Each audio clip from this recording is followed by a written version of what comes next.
Hello and welcome. I'm Dr. Adam Dorsey, a psychologist in Silicon Valley, and I am the host of Super Psyched, a podcast dedicated to supercharging your life. Each episode contains fun, high-quality interviews with experts looking at psychology from all angles. Super Psyched is your tool to get more of what you want in your life and less of what you don't. Regardless of our political leanings, I think we can all agree on at least one thing. We are living in polarized times. Many people are avoiding friends and family and even losing those relationships due to political leanings. Which leaves us with a big question. What can we do? Enter the great Dr. Tania Israel. Tania is an exceptionally well-regarded professor of psychology at UC Santa Barbara and the author of a timely book called Beyond Your Bubble: How to Connect Across the Political Divide, Skills and Strategies for Conversations That Work. The book has received huge amounts of praise from the New York Times, the Washington Post, and the American Psychological Association has put it in its Life Tools series.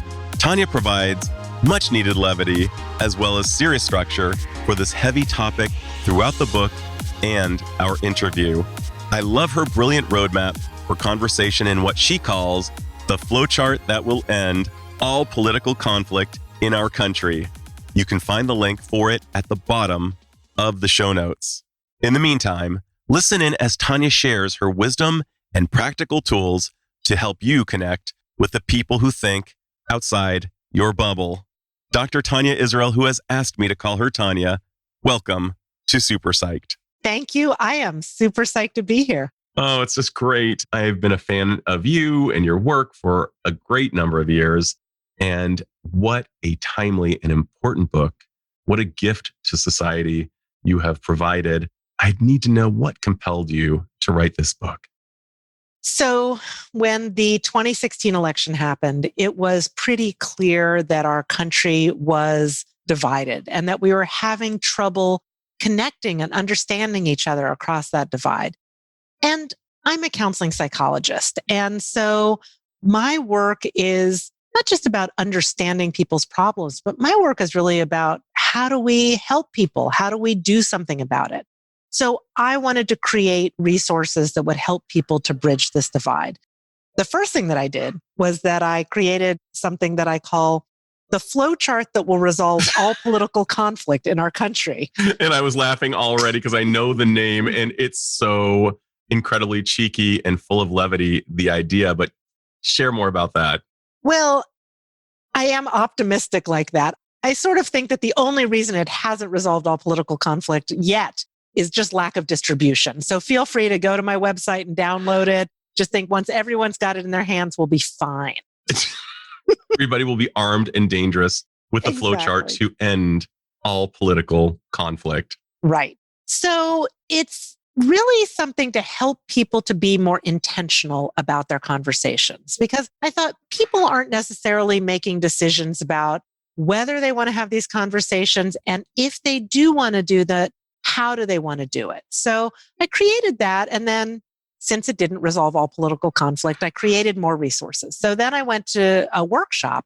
I created a 2-hour skills building workshop that several hundred people went through and learned about listening and perspective taking and managing their emotions. And I learned so much from people who went through the workshop about what they were struggling with and what worked for them and how they needed to learn about things. And so from that, the next obvious step was to write a book so that I could make everything that I had learned more available widely and hopefully in a way that people could really use it and apply it to their own lives. Absolutely wonderful.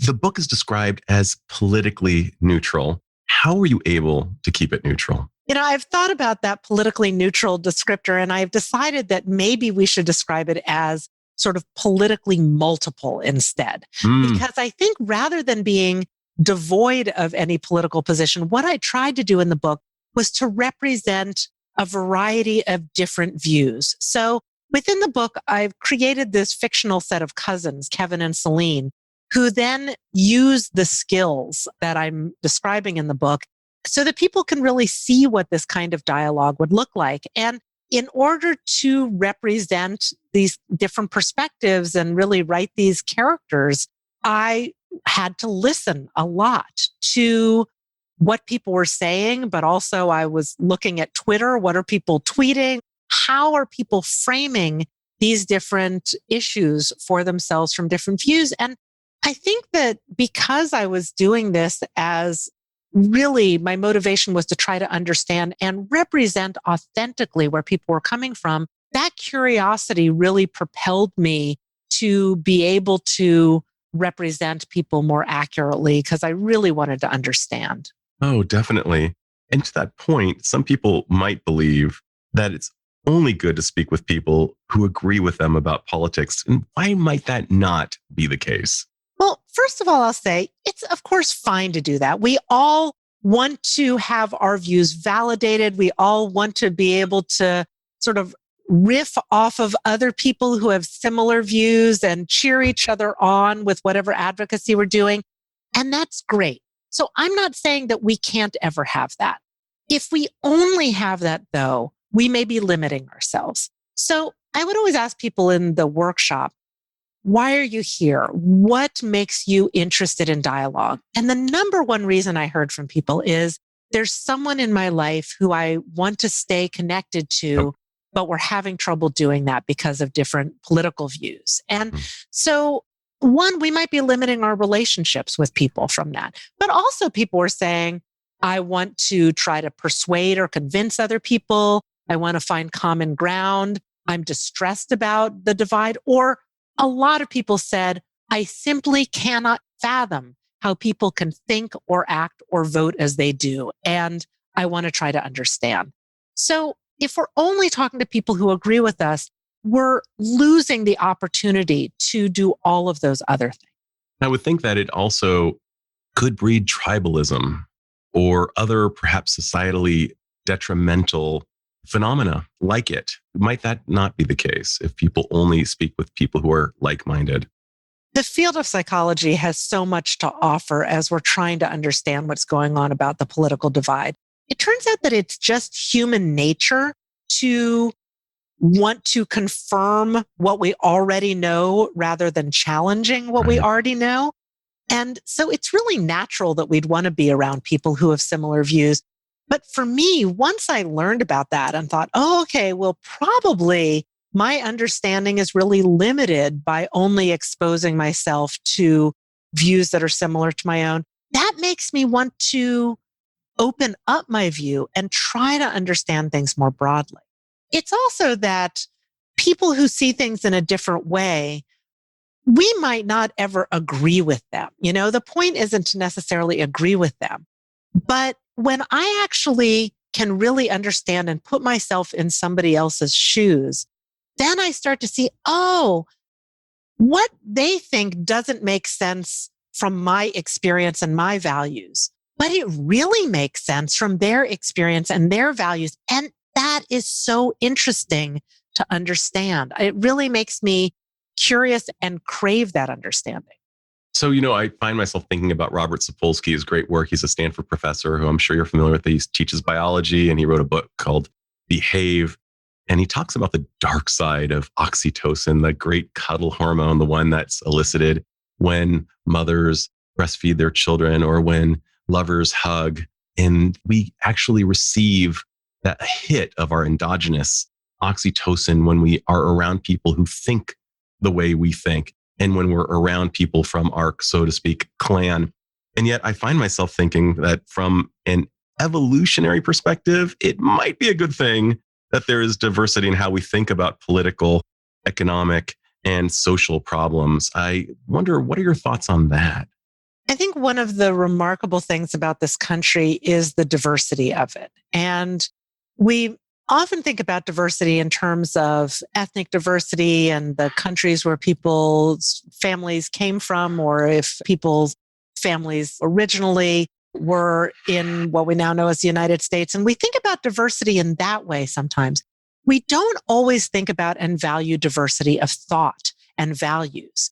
And when we look at our country, we have so many different kinds of industries. We've got agriculture, we've got finance, we've got people who are doing startups, we've got people who are doing things that we've had for hundreds of years. We have so much diversity. And I honestly think that's a strength of our country. It's also a huge challenge because there's always been conflict. There's always been people who have different views. If you're not aware of that already, all you have to do is see Hamilton. Right. And our country has had people who have disagreed on things. And I don't want this to come to dueling. So Exactly. I would rather have dialogue than duels.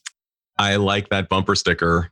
Dialogue, not duels. Exactly. And I find myself thinking about you personally. And if you're comfortable even answering this question, you are a woman who is biracial and you were born and raised in the South. Mm-hmm. And I find myself thinking, who better as an emissary for getting out of a bubble than a person who's basically lived it her entire life on some level, I think. Sure. I grew up in Charlottesville, Virginia, which is now on the map for its political conflict, actually. And I think that growing up there was a really valuable experience for me because it is a racially diverse place. And when I was growing up there, it was mostly, there were a lot of white people, there were a lot of Black people. There were not a lot of biracial Chinese Jewish people like I am. Like, no, they probably did not even know what to, how, and the kids need to classify things so badly. Mm-hmm. I imagine that was really painful, but that aside, keep going. Well, I mean, painful, but also like an interesting experience to be able to navigate different worlds. And Charlottesville is also a college town. So there are a lot of people from the academic community, but it's a college town that's surrounded by rural Virginia. And so there's also one public high school in Charlottesville. And so you've got all of these different people coming together. And I think I learned a lot from that in terms of being interested in and open to and appreciative of people who came from different experiences and different values and different views. It was always just part of the mix. And that, I think, is part of what sort of carried forth for me. I, in fact, lived in Charlottesville again when I was in my 20s. And when I was there, I started a group to bring together pro-choice and pro-life people to have dialogue with each other. And that was a really formative experience for me in terms of the work that I'm doing now, because it didn't change anything about how I felt about reproductive rights, but it changed everything about how I felt about people who disagreed with me about it.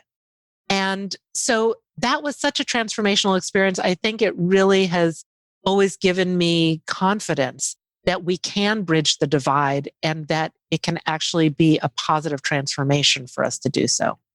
I find myself thinking about someone who lived close to you growing up. Morgan Spurlock, I believe, is from West Virginia.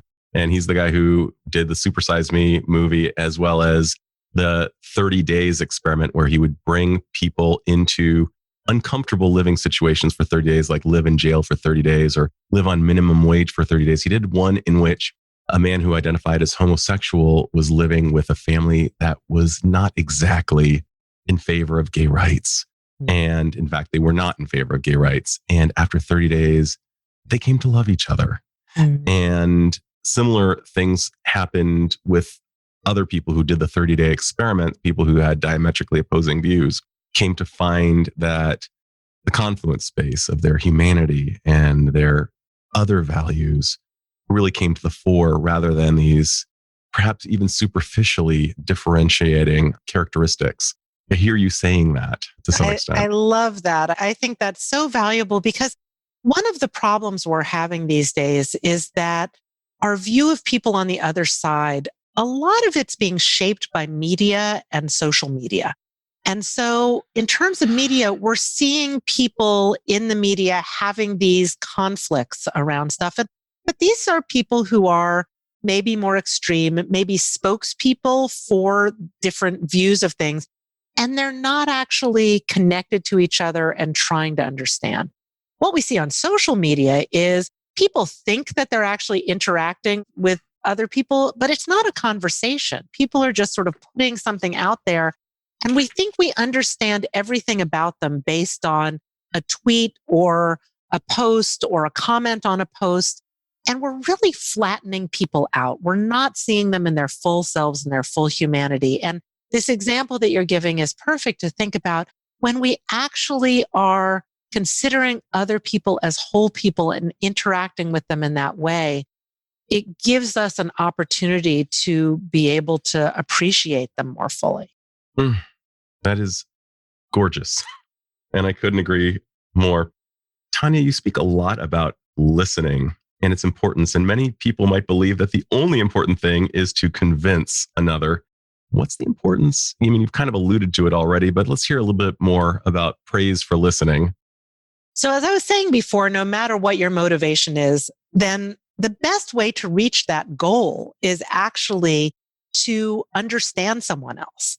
Whether you want to maintain a connection, whether you want to persuade, if you want to find common ground, or even if you just cannot fathom why they think the way they do, what you're going to want to do to reach your goal then is to understand. And the best way to understand somebody is to listen to them. It's not to go in there with your own views and shoot them at somebody, which is what it feels like sometimes, like feels really assaultive. That's actually not going to help to maintain that connection. That's not going to convince them that you're right. It's probably going to make them tune out, and it's not going to help you to understand them. So if you want to understand them, the type of listening that we want to do, and you know about this because you're a psychologist too, we want to do what we think of as active listening and listening to understand. So when we want to give somebody uninterrupted time to speak, which is frankly a gift that we so seldom offer other human beings. And it's just such a lovely thing to give. So give somebody uninterrupted time to speak. And while they're speaking, instead of trying to come up with your retort, try to really take in what they're saying. And when they're done speaking, share back with them what you heard. And that will, first of all, feel really affirming to them. So they'll feel like you really understood and that you really care about understanding. And the fact that they feel heard can be healing, but it also might make them more interested in what your perspective is. You spoke to something so crucial, and that is that oftentimes when we're listening, we're not actually listening. We're planning what we're going to say next. And one of the things I learned in improv class was that to be present, you couldn't plan anything because you might be thinking, well, we're going to be talking about fishing. And the next thing you're talking about the moon. And so you had to really just listen to what the other person was saying and just be present. What are maybe some mantras a person could tell themselves, in addition to the fact that if they're doing this the way you're suggesting, they will be under the understanding that they will be saying back what they've heard? What might be a little mantra when a person is triggered, formulating a response? What could they do to interrupt that process? Well, first of all, I'm so excited that you brought up improv because there's so much we can say about that. So I will say yes, and you'll see. And for those of you not familiar with improv, yes, and is a crucial idea. Google it. Anyway, keep going. So, but I want to tie in actually to what you said about improv to answer the question that you just had, because, okay, I've done some improv. I did an improv workshop one summer. It was perhaps the scariest thing I've ever done. Oh, for sure. For sure. For sure. Yes. And the thing that for me that's scary about improv is you don't know what's going to happen. And so all you can do is respond to what's going on. And you have to just trust yourself and the other people. So let's translate that into dialogue then. If you're going in with a certain agenda of what you want to say, it's like if you have something scripted for a play and you just have to memorize it and you go in there and you do it. Not that acting scripted is that easy, but you've been running it around in your head when you can't sleep at night. You're formulating exactly how you're going to say this thing. But if you're doing improv, it's about being present and it's about really being connected to the other people who are there. So in dialogue, it's the same thing, but it's got that same kind of vulnerability because it's not about knowing what you're going to say. It's about allowing a process to happen. with yourself and somebody else. And so not knowing what's going to happen, I think can be really challenging. And so people have told me a number of things about that listening process and what's hard about that. Some of that is just feeling like this thing I have to say will change everything. Exactly. This will be like the end of the crying game where everything is explained. Yes. Right. I just will say this one thing and then they will completely change their mind. So first of all, that's not very likely. And if that were going to happen, it would be just as likely that they could say one thing and you would completely throw all of your values out the window and just go with what they have to say. Totally. Not very likely. So it's really about going in then not knowing where things are going to go and being interested in what that's going to be and what you're co-creating with somebody else. And that curiosity is so valuable. I came to that idea of curiosity through there's literature on intellectual humility. Yep. And intellectual humility is really about you can hold views, even more extreme views, but you can still be respectful of and interested in what other people have to say. And I think about that as being righteous without being self-righteous. And that always gets me to a place of curiosity. Oh, I love that. So perhaps the mantra would be curiosity. Mm-hmm. Perhaps it would be stay interested or something like that. I love this idea. Or maybe even just trust. And maybe I want to understand. I want to understand. Just reminding yourself of that. I want to understand. I love that so much. And yet I have to just ask somebody with a more authoritative view on this question. What is this all about? It can be excruciating to find out that someone we love and respect appears to hold an opposing view to our own. Why is that so painful for us? I've been thinking about how people understand other people's views and how they misunderstand other people's views. And some of that is it's not about the views themselves, but about what meaning they have for us. So, for example, the phrase Black Lives Matter has so much power and so much meaning, but it has really different meaning to different people, as does the phrase All Lives Matter or Blue Lives Matter. And we've all come to understand those phrases from the context of people who agree with us. And we feel like we know what they mean. And if somebody doesn't agree with it, then it means that they don't believe all of those things that we know that phrase to mean. So understanding not just what somebody says their opinion is, but then saying, oh, what does that mean to you? That's where the curiosity helps us, because it's so painful hearing something if we think it means a certain thing, but it might not actually mean that. So I think, first of all, being open to the possibility that maybe it's not what we think it is, and realizing that not everybody's getting the same interpretation, not just the same information about things, but people aren't getting the same interpretation. And so we have to understand what is their interpretation. And that might make it less painful because they might not be thinking and feeling what we think they are. Right.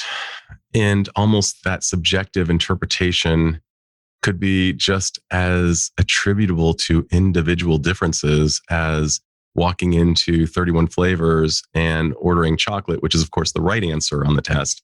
And then the person next to you orders bubblegum ice cream. What? Why?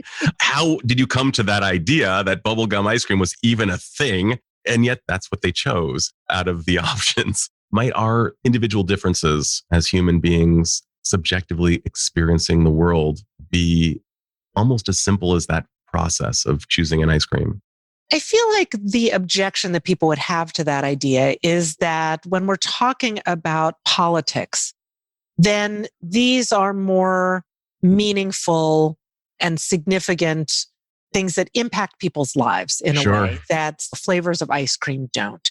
And I hear people say, well, how can I have a conversation with someone who doesn't even think I should exist or who thinks that I am this? And that's where we have to have some level of bravery to go into these conversations where we think that maybe this person doesn't think we should exist, but we at least should check that out. We should at least find out, is that really what they mean by what they say?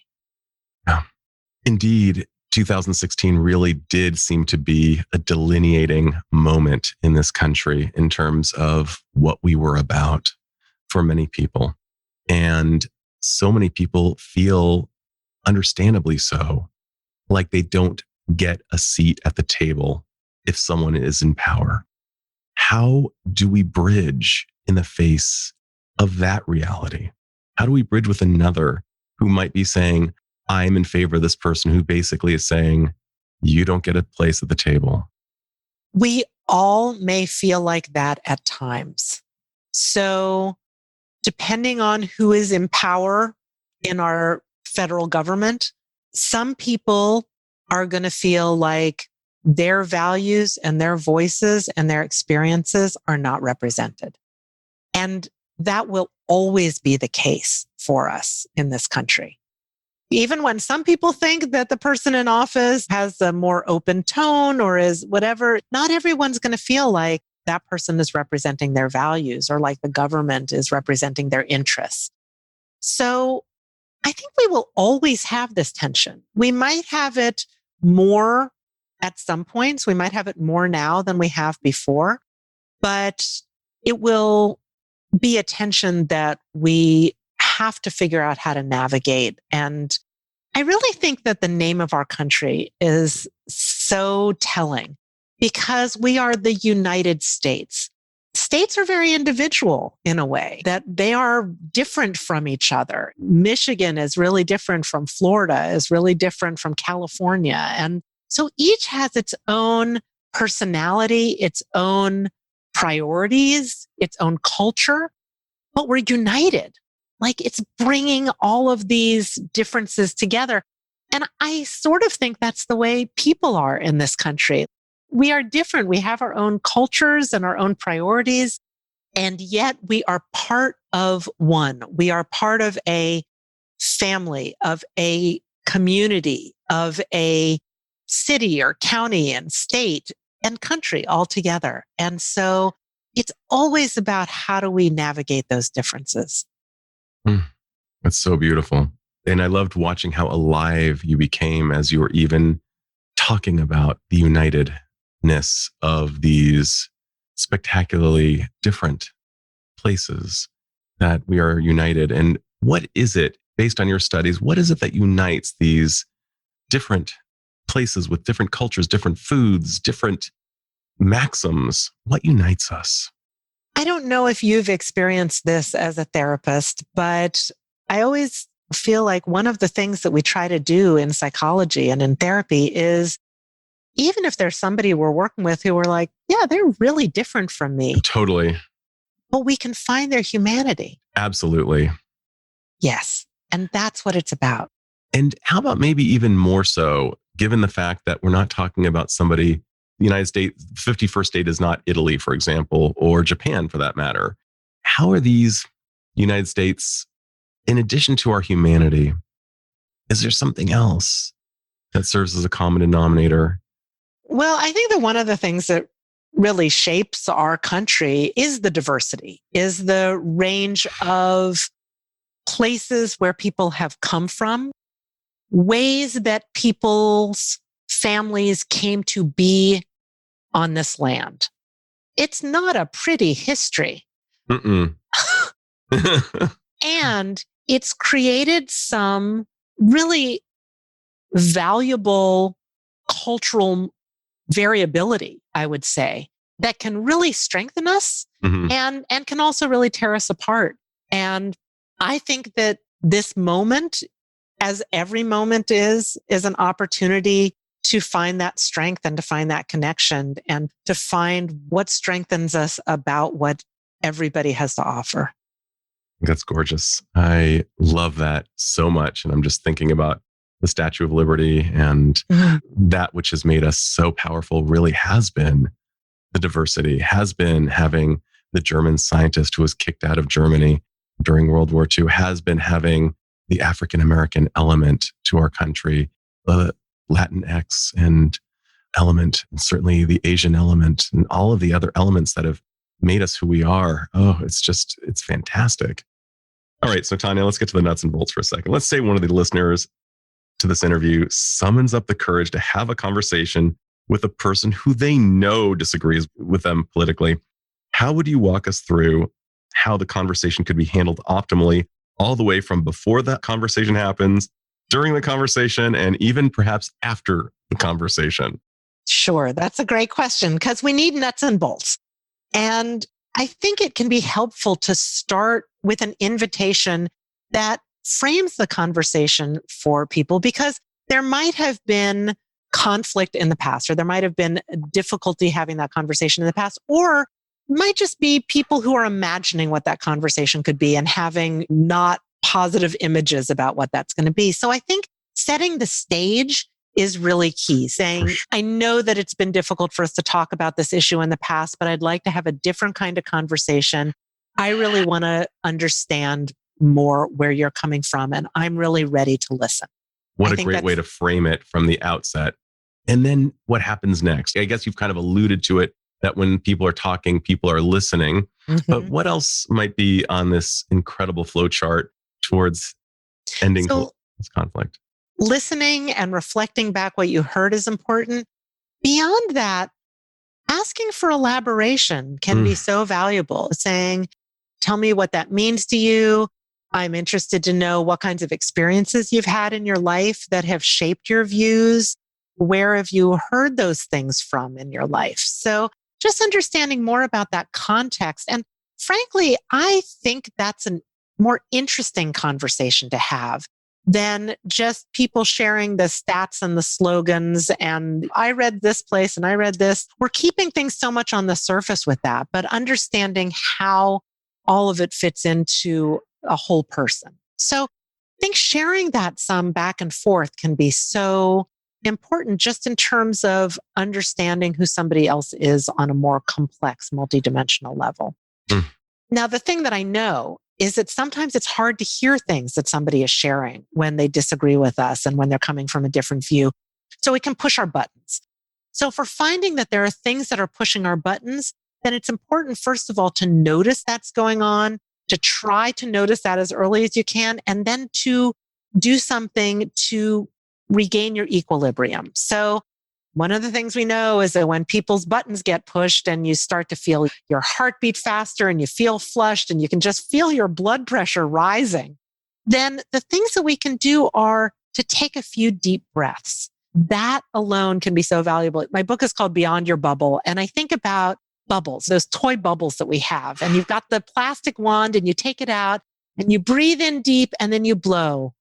That kind of breathing is so good for bringing us back into our bodies and for calming ourselves down. Oh my gosh. That's brilliant. Yeah, I agree. Wow. So it sounds like one of the parenthetic unwritten no-nos is don't negate what the other person has said. Instead, really just reflect back what I hear you saying and asking for more elaboration, that type of thing. That's really the meat and potatoes of this conversation. It is. And people say, but I don't feel like I'm being heard. And so then I go back to, well, what's your goal?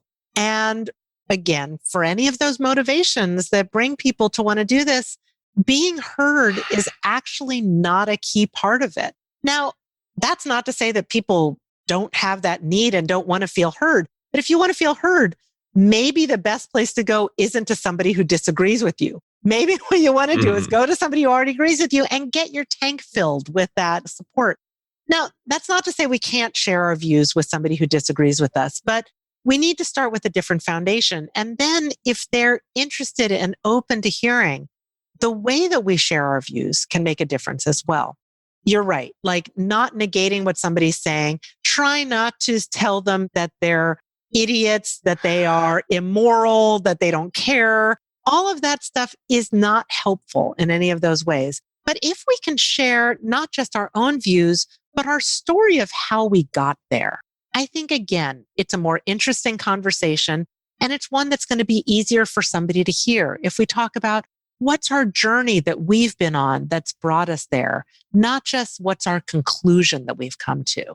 No, that's great. And a couple other possible no-nos. I'm wondering what you think about these as you're talking. And it just kind of occurred to me.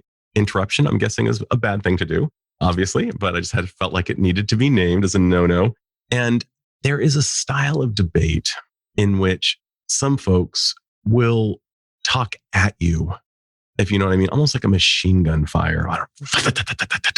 And to your point earlier about keeping it personal in terms of like, what does this mean to me, rather than here are some stats and here are the hypotheticals, but rather here's who I am and this is why it's important to me, rather than debating to try to win a point. Yes, absolutely. And when we think about what we would want, we don't want somebody giving us all of their stuff like, boom, here's all the reasons that what you think is wrong and here's the right way to think about it. We don't want to hear that from someone else. And so let's try to give someone else what we would want from them too. Yeah, I think that's great. Oftentimes people who appear to be diametrically opposed actually have a lot more in common and they just don't see it. Can you describe a situation in which that was the case? Perhaps even like a story you might have heard at one of your workshops, and how people might have missed the common ground and how they actually found it in the midst of using your techniques. So I have a friend who, in the middle of the pandemic, a family member was dying and needed support. And so she was going to take care of him. And she was really worried about this because they have very different political views. And she's pretty extreme and he was pretty extreme. And so she said, Tania, I've packed your book. I'm taking it with me because I need some help to get me through this. And in that process of caring for him in his final months, she really found herself able to open up her heart and to find connection. And what he was going through was so much more important than their differences of political views. And not only that, but his friends who were more aligned with him politically were there supporting him. And she got close to them also and grew to appreciate their views. So I know that politics is important. And our connections with other people are not only important, but they're going to outlast this political moment, ideally. And so I think when we can just keep that in mind, the value of those people we care about in our lives, we can find ways to connect beyond politics. Oh, that's so great. I love that so much. As you're speaking, I find myself thinking about Harville Hendricks, who has been on the show, and he talks about, and his wife, Helen Hunt, who talk about Mago and the ability to have a conversation and just to reflect back without any editorializing. Yeah. And so many of the skills that you're describing really are good, either couples, relationship skills, or even therapy skills, very aligned with a lot of that. So I think that I can just imagine our brains becoming much stronger as we engage in the way that you are suggesting. So I think it's a really big gift. Being heard can be so healing. So healing. And it can be so fulfilling to the listener and to the speaker. So it's a virtuous cycle in many ways. The advent of social media, polarization and tribal thinking is at an all-time high from what I can tell. What can we do on a small scale and perhaps even on a large scale to improve dialogue between ostensibly opposing groups? It's a great question. I want to speak to this issue of polarization because there's a lot about polarization right now. And it's true, we are more polarized than we have been in recent history. And that's not the only way of thinking about this story. So I want to talk about one study. It's called Hidden Tribes. It's on a website called More in Common. And in the Hidden Tribes study, they gathered information from people about their values and their political views on things, and then they clustered them into different groups. And they saw that there are some people who are more extreme on the left, and there are some people who are more extreme on the right. Then there you've got the traditional Democrats, you've got the traditional Republicans, and most people are in what they call the exhausted majority. I love that term. I know. Most people are more in the middle, and we're missing that information when we talk about polarization. And I will say the saddest thing to me about this is that the people in the middle are disengaging because of the tone of the conflict between the more extreme left and the more extreme right. They're checking out of our democracy. And I so desperately don't want that to happen. So this is really such an important piece, which is that we're only hearing the people on the extremes because that's what they're showing us on TV and because that's who's posting on social media. Most people are not on TV. Most people are not posting on social media.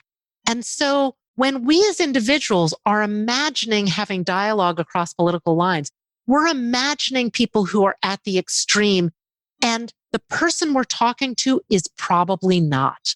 And we need to stop treating people as if they are all on the farthest side of the extreme if they don't agree with us completely, because it's actually exacerbating the polarization, and we're actually just plain wrong in our perceptions of other people. I love that so much.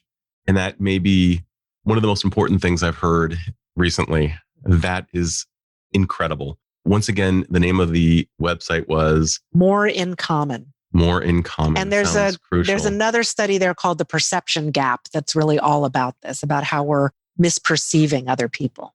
We were talking a little bit about the genesis of our evolution as political beings and how we come to see the world, and that it's not as simple as an ice cream choice.